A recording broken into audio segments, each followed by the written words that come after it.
Well, hey there. Thanks for joining me today. Welcome back to my YouTube channel. Glad to have you here. It's Simeon with you. And I wanted to continue with the part 2 from the video I made a few months ago about Bigfoot, cryptid, shapeshifting, and the connection to dark matter pockets. And I would encourage you to watch that video if you haven't seen it yet. In that video, I looked at some of the newer ideas about dark matter and the idea that dark matter can form threads, it can have a fractal shape.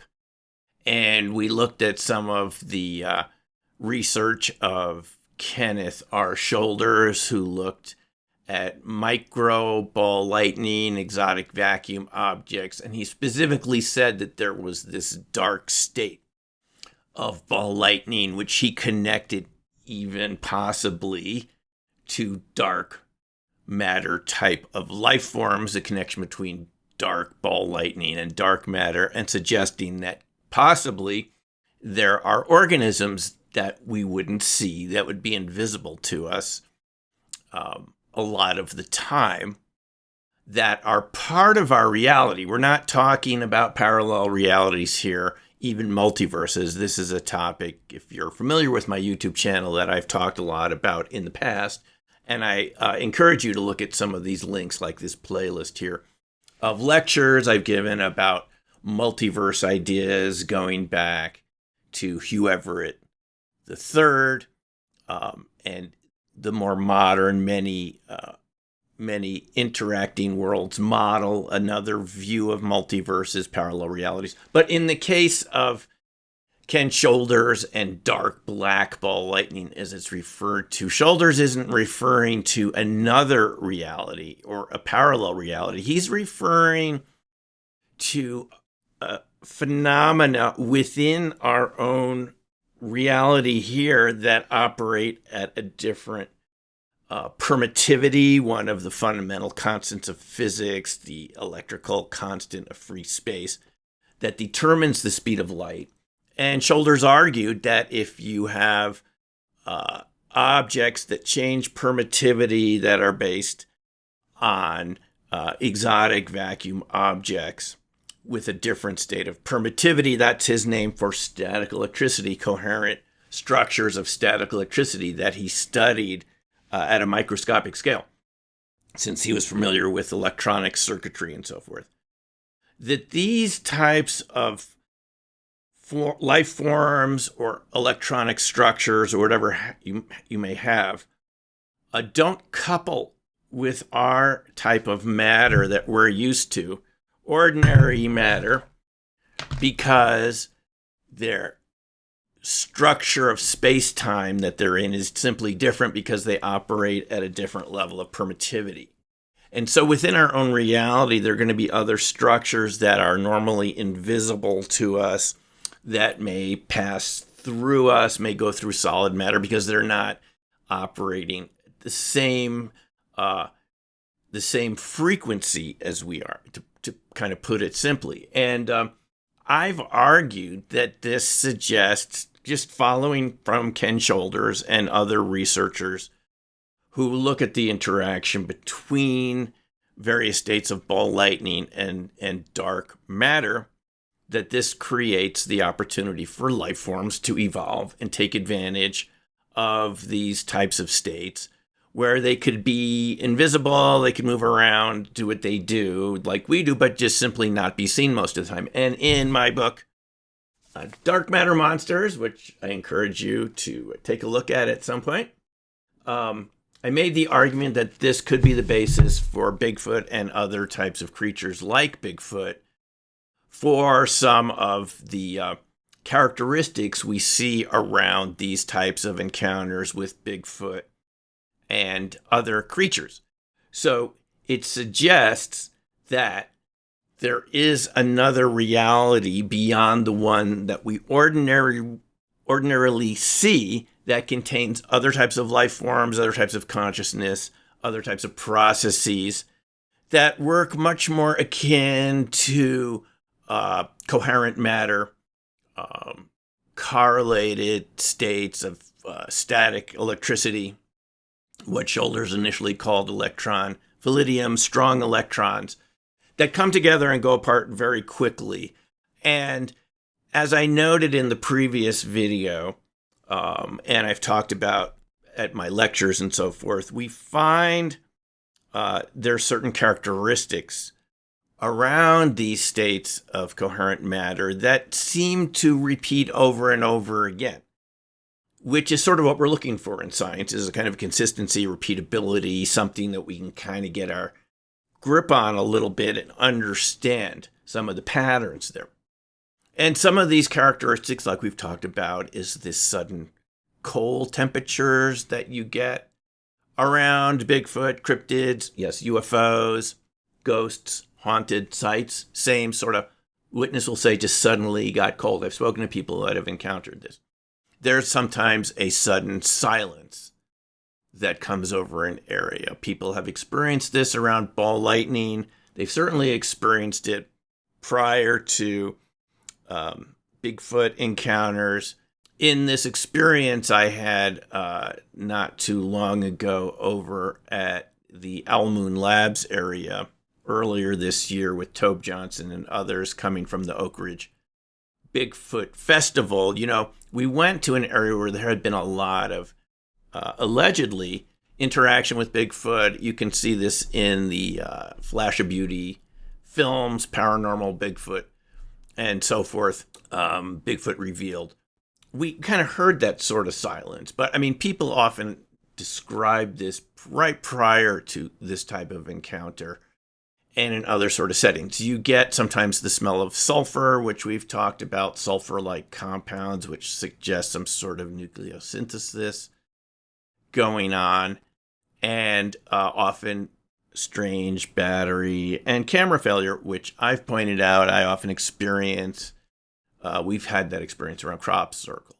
So what this really suggests is that there is a type of life around us that we normally wouldn't see, but sort of exists like in a pocket. And in the previous video, I called it a dark matter pocket. In other words, instead of seeing this type of matter is equally distributed around our universe the way we see other types of matter, it looks more like these dark matter models that we've seen. One of them was the Millennium Run simulation from the Max Planck Institute,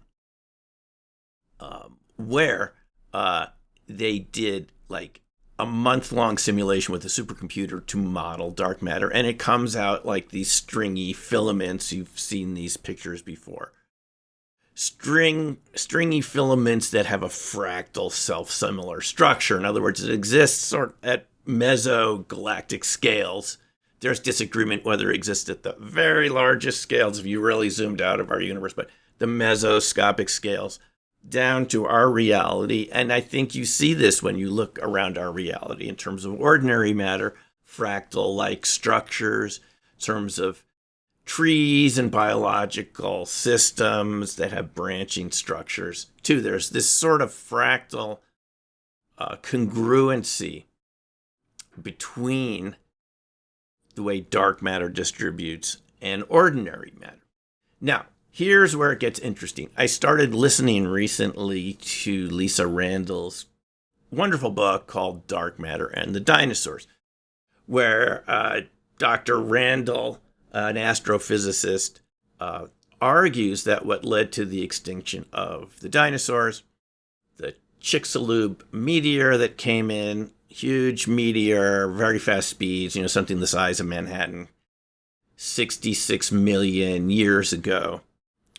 She argues, and I haven't completely finished I'm listening to it on an audiobook, haven't completely finished it yet, that was caused by an asteroid that somehow got its orbit got disturbed by going into this kind of planar of dark matter surrounding the Milky Way, and it got deflected and eventually hit us on Earth. But here's what I found really interesting right at the beginning of the book.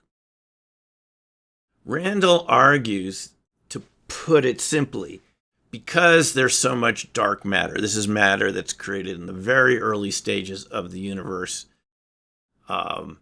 before we have protons and neutrons and so forth, things that interact with light, subatomic structures, baryons, as they're called, that interact with electromagnetic frequencies like we're used to.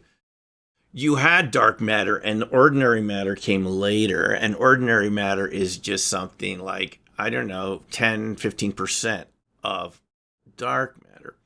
She says that all matter is there's only two types, and we're not talking about liquid, gases, and solids here for a second, but just there's dark matter, and then there's dark matter and ordinary matter together, which she argues, it's an argument that's consistent with what I've been saying here on this channel for a long time, is that you don't just have ordinary matter by itself, you have dark matter along with the light matter too. And that's why you have dark matter life forms, and yes, possibly even dark matter monsters. At least that's what we're calling them. They probably don't see themselves as monsters. But that what we consider to be ordinary matter is just a fraction of the entire spectrum. I mean, it doesn't seem that unreasonable, does it? Now, yes, is this kind of like a new way of looking at things? Well, yeah, but I mean, I think we need a new way of looking at things here, just like David Fryberger argues from Stanford Linear Accelerator Center, Department of Energy funded lab, in his paper about vortons and heavy magnetic structures that explain ball lightning, earth lights, mobile luminous objects, and so forth. You can kind of see the connection here to orbs and earth lights and ball lightning. If you haven't seen it, my previous lecture over at the Snippy 25 conference, just a few weeks ago as the recording of this video, was about ball lightning. But the idea is that they go together. And this is why you would have all of these odd phenomena that we call paranormal supernatural. Is we don't want to ignore all these witnesses who experience these phenomena. You know them, I know them, we love them, people who've experienced this personally. Either some sort of Bigfoot encounter with some strange aspect to it that many conventional Bigfoot researchers don't want to look into. People who've had these sort of time loss experiences around those types of creatures, UFO encounters, ghosts, and haunted sites. We don't hear a lot from these people in our society because it's biased. There's a stigma in our Western culture against talking about these topics. Why? Well, we can talk about that another time. There's a stigma and a general avoidance of these topics because people are afraid of the ostracism and the ridicule, the giggle factor that they could be exposed to from neighbors, friends, colleagues, so forth, right? So this is underrepresented here, these sorts of witnesses. But, I've talked to Bigfoot witnesses. I've talked to some who said, look, Simeon, I know what you're talking about, but that wasn't my experience. It just looked like a normal, quote-unquote, flesh and blood creature. Caveman, ape. There was nothing supernatural or paranormal about it. And yet I've spoken to other witnesses, several at this point, at presentations, who come up to me before or after my presentations at conferences, who say, I saw something that was extremely strange around these Bigfoot. They became transparent. They started sparkling. There was a predator-like effect, from the Predator movies, that kind of shimmering effect. So, this is why many of us think that there is a dark matter component to these types of life forms. It isn't woo, it's not strange. It's just an extension of the cosmological models that we're currently working with in science. There's ordinary life forms made of ordinary matter. I mean, we can see it in a typical way. And then there are going to be more invisible life forms that they're around us, but we're not going to see them very frequently. And if they interact with us through some sort of change, it's going to have some strange effects, which I personally feel is consistent with the witnesses I've talked to, going all the way back to Igor Burtsev, one of the first witnesses I ever met the researcher from Russia who was at this conference in Bailey, Colorado. This is sort of what started me in this direction, that talked about his people in Russia encountering entities that became invisible. Bigfoot entities. Entities that affected their car batteries. In some cases caused teleportations of objects, aports, things like that. So Igor told us he had concluded that Bigfoot was some sort of paranormal human entity. Because they have language and they can speak our language to some degree. They have their own language, we know from Ron Moorhead, the Sierra Sounds. So I think, mentioning Ron Moorhead here, this would explain why some witnesses, I've spoken to them myself, say they see Bigfoot go into a tree. I'm just telling you what they describe. They hear the sounds of the Bigfoot coming out of the tree, the howling sounds and so forth. They see the Bigfoot going in a tree. Now, I know this sounds challenges your sense of reality. It does mine too, but that's what the witnesses say they're experiencing, including a nurse I've talked to who worked with loggers who were World War II era loggers from the 40s and 50s, who said the same thing. They would see the Bigfoot go into a tree and never come out again. They weren't walking behind it or anything. They, of course, didn't want to tell their bosses or anything. It would have seemed weird. That was even before they called it Bigfoot. So I think the easiest way to look at the witness encounter data, and this is data, qualitative information is a type of data too. It doesn't just have to be measurements. If we look at this qualitative data, it suggests that because our reality has a fractal structure to it, trees have a fractal structure to them, dark matter has a fractal structure, ordinary matter has a fractal structure, that this,